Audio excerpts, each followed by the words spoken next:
कि भाई आपके पास जो अफसरों ने रिपोर्ट दी वो उसके मुताबिक ही मैं बोलता हूँ कि 2023 में जब इसकी समाप्त हो गई सीमा, वैसे ये 2019 के अंदर से टूटी हुई थी। 2023 के बाद फिर इसकी पैसे अवधि करने के बाद 103/8/2022 को फिर 65 लाख रुपए इसके जमा कराए गए। ये तो समय बीत गया, फिर 2023 भी 22 भी गया, 23 2 साल 2.5 साल की बात होगी। अफसर गुमराह कर रहे हैं और अभी तक वो सड़क ऐसे ही है। हमने जो टेंडर भी उसके निकल गए हैं। बस ये बात अफसरों तक ही सीमित रही। मैं आपके नोट्स में इसलिए ले आना चाहता हूँ कि इसका बॉर्डर के साथ एरिया है हमारा। 70% पंजाब का आदमी वहाँ से निकलता है। 70% के लोग जो हाथी फेस को देख कर कहते हैं कि यहाँ से शुरुआत होगी, और बात भी कुछ नहीं, सारी 4 किलोमीटर की बात है, बाकी तो पंजाब शुरू हो जाता है। तो आप ये कब तक बनाओगे जो है ना, इसमें भी अभी समय सीमा की कोई सीमा ही नहीं। ये मैं पूछना चाहता हूँ कि हम भी तंग होकर के आपको सवाल किया है और कोई चाहो नहीं इस बात का। पैसा भी आ गया, फिर टेंडर भी निकल गए, फिर जो है ना डिले हो गया, दूसरा फिर टेंडर निकालने जा रहे हो, वो अफसर आप तक बात ही सही नहीं पहुँचा रहे। ये बताएं जो। अध्यक्ष महोदय, माननीय ईश्वर सिंह जी ने जो बात रखी है, सारा मामला इनके संज्ञान में है। पीछे जब इस सड़क की हालात दोबारा ठीक करने की बात आई थी तो इनने यही निर्णय किया था कि इसको रीकारपेट कर दिया जाए। रीकारपेट का एडमिनिस्ट्रेटिव अप्रूवल दे दिया गया, टेंडर प्रोसेस शुरू हो चुका था।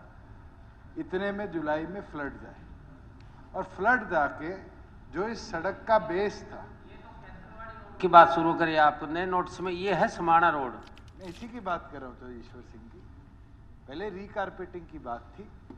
अब क्योंकि फ्लड आने से इसका जो बेसिक बेस था वो भी डैमेज हुआ, तो ये निर्णय सरकार ने किया है और मैं आपको आश्वस्त कर देता हूँ, इसका रिवाइज्ड जो एडमिनिस्ट्रेटिव अप्रूवल है अगले 1 हफ्ते में अप्रूव हो जाएगा, जिसमें इसकी 2 लेयर बेस की, क्योंकि फ्लड को देखते हुए भविष्य के लिए भी हमें इसको स्ट्रेंथन करना पड़ेगा। 2 लेयर इसके बेस की नई डाली जाएगी और इसको पूरी तौर पर नया बनाया जाएगा, ना कि रिकारपेटिंग। मैं तो ये कह रहा जी, जो टेंडर लिए जिस ठेकेदार ने, टेंडर तो हो गया, ठेकेदार ने दोबारा फिर टेंडर निकलेंगे, ये तो फिर यही हालात, तो फिर वही टाइम लगेगा। और पेवर ब्लॉक तो उसके अंदर लग भी चुके हैं 1.5 किलोमीटर तक। शायद आपके पास रिपोर्ट सही आई कि नहीं। वो बाकी का जो टुकड़ा है वो भी तैयार कर रहे थे, फिर बंद कर दिया।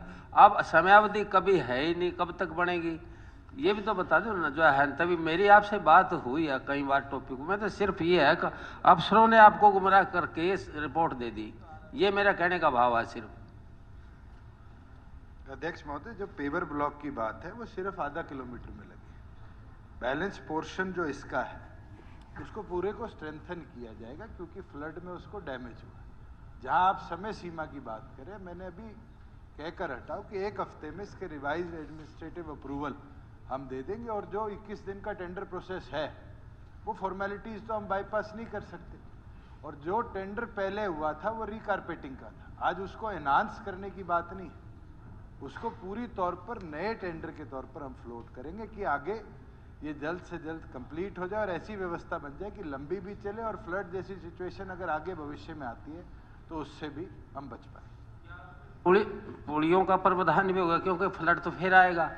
हर साल जो है वो बॉर्डर का एरिया है और गग्गर की मार है उसके ऊपर। ईश्वर सिंह जी, पहली बार हरियाणा के इतिहास में 12 जिले फ्लड के अंदर इफेक्ट हुए थे। उसी दिन हमने निर्णय ले लिया गया था, जहां जहां कटिंग हुई है, सड़कों को डैमेज हुआ है, वहां पर अब कल्वर्ट्स बनाए जाएंगे, क्योंकि भविष्य में अगर इस तरह का पानी आता है तो सड़क को डैमेज ना हो, नीचे से पानी की क्रॉसिंग रहे। और कल्वर्ट्स का प्रपोजल ऑलरेडी अप्रूव कर दिए गए। जितने फ्लड इफेक्टेड एरियाज के अंदर रोड सड़कों का रिसाव हुआ था, कटाव हुआ था, वहां पर अब भविष्य में कल्वर्ट ही बनाए जाएंगे, आप चिंता न करें। धन्यवाद। श्री लक्ष्मण सिंह यादव जी, कोसली। प्रश्न संख्या 54। Answer is laid on the table of